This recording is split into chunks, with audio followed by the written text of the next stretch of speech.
This is TWiT. The two things Facebook did. Number one, they announced today they're going to let, and remember we said if you had Mark Zuckerberg at a dinner party and you could say, and he would do it, one thing he would say to fix Facebook, and I said, yes, stop taking political ads. And Jeff, you raised a reasonable issue, which is, well, that's one way that, unknown candidates get a chance to be heard. Facebook and Instagram have announced they're going to let U.S. users block political ads. You just, I presume, just flip a switch. He wrote, I don't know, did you read the editorial in the USA Today? It'll roll out to some users now, all users in the next few weeks. And by the way, it's not just politicians, but PACs as well. And at the same time as they're doing that, they are going to launch, and we know this from the last election, Facebook had a huge impact on voting registration. They are going to launch a big voter information center that they say, and I'll have to see what they do, but they say will give millions of people accurate information about voting, tell them where their ballot box is, and help them register. Their goal is to register 4 million voters using Facebook, Instagram, and Messenger, and then help them get to the polls. This could make a huge difference. Tell me why I'm wrong, Jeff Jarvis. Depends on, well, it bothers me that we think that, and this is a commentary not on Facebook, but if we think that pulling away from the civic dialogue is something desirable, that's a larger problem with society. Second, what's a political ad? I'm guaranteed there's going to be knickers and knots over that. Because if I put up an ad saying, come to my pro-environment rally, is that going to be taken down? How chicken? Well, just to be clear, you can post that. Yeah, but if everybody says no to say it, that, like it can't buy the ad, but you can turn it off. You, Leo Laporte, slug. No, I'm just saying that this is advertising, not content. So you understood. Can, understood. And people already have the ability to turn off ads. Like I buy the more expensive Hulu, so I don't have to sit through ads. Some people buy YouTube to avoid it. So I don't see why specifically political ads. All ads, but especially political ads. But I'm saying to separate political ads from other ads. We had the fairness doctrine forever, which recognized that politics, and not just, that wasn't advertising, but politics are not a product, or they shouldn't be a product. And we've turned them into a product, and that's a problem. So I would say politics can be a separate category, and I am fine with that, because you should not make as casual a decision about the people who run your country as you do about what brand of toilet paper you want to buy. But that's just me. I just think that it says something bad about our nation that to be engaged in the political debate is now seen as a bad thing, and that's the reality. That's where we are. But it's not saying it's a bad thing. It's just saying that the reality is there is so much overt manipulation tied to these platforms, and these platforms do distort the political process, and we have to solve that. Is it sad that we have to do this? Sure, but we can't just be like, I wish I lived in a world where everything was rainbows and sunshine, but we don't. So we're just going to have to deal with it. Ooh, that felt really bitchy. Sorry. No, it didn't. That was right on. I think that I understand, and it is in a way it's throwing up in your hands and saying, yeah, well, we can't fix it, so we're just going to block it. You still have speech. You still can post what you want as an individual. For sure. You just can't buy an ad. And you can buy it.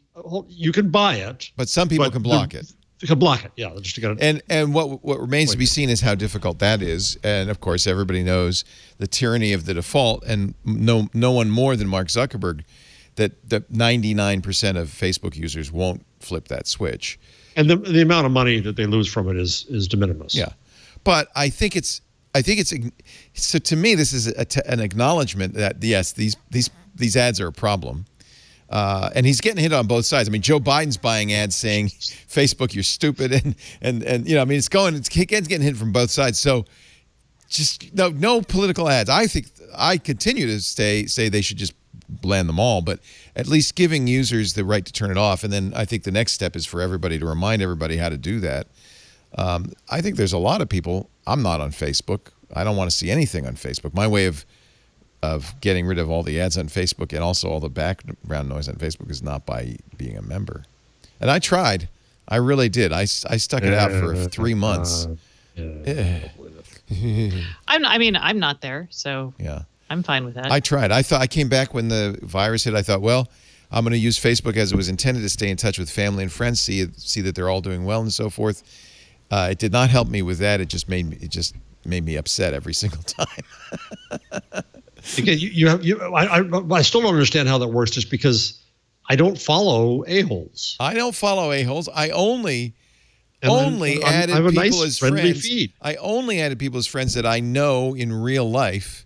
A lot of listeners and fans and other people, even people I haven't seen in 20 years, when they saw me back on Facebook, tried to friend me, and I apologize to all of you, but I said no. Only the people that I wanted to keep in touch with to find out how they were doing. Didn't matter. Maybe I have bad friends. Yeah, you must, because I really, honestly, no, I'm involved with people who are controversial. Maybe you have normal friends. I mean, I have normal friends. I have friends who I added from back in high school, and some of them, they're crazy. And I quickly realized that and was like, oh, well, I don't need this person in my life anymore. Also, people can be kind of nostalgic about their friends. I don't know why. Do we agree that the voter information center is a good thing? We must agree on that, right? Sure. Yeah. Sure, but the problem there, what's going to happen there? They're going to push you being able to vote by mail, and then guess who's going to say that that's awful? And then there's going to be a fight over that, and we're going to be back in another cultural war over postage stamps and voting by mail. Well, and I should point out, we're in a culture war about masks. So you know what? We are at the most ridiculous point. We are in a culture, and by the way, that's exactly Donald J. Trump's that's where he wants strategy. That's and media is such an idiot to play along. Well, it's not. It's just natural. And you know what? If you're a reality show, I'm watching a reality show. I've never seen a reality show before, including The Apprentice. But I'm watching a really dumb one called Below Deck that's about yachting and the service personnel on big charter yachts. And it's actually, I can't stop watching. Lisa and I like binging them. But I understand the whole idea. What channel is that on? It's Bravo. The whole thing.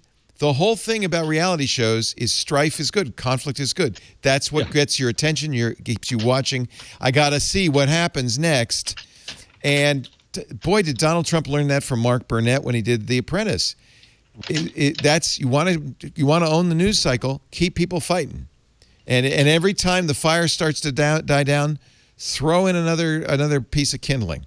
And then I'll fight. Masterfully adept at that. We all get suckered into it. And that's what's brought us to we are so polarized, and people say, "Oh, we're polarized. We got to stop that." But I don't think it's the natural state. I think it's we've been fed that, and not just from President Trump, but everybody's fed into that now. And Twitter hasn't helped, and Facebook hasn't helped. No, I'm going to remind you. Without social media, we wouldn't have Black Lives Matter. We wouldn't have had the 17-year-old girl who shot the video of George Floyd. Let us remember that these are voices who were not heard in mainstream mass media run by old white guys like me. No, I agree 100%. And walking away from social media means you're walking away from voices who have not been heard in big old mass media. And I say that as three white people sitting here. Well, and the good news is mass media is over. So you can still find those voices. Absolutely. And people will still be on Twitter and on Facebook.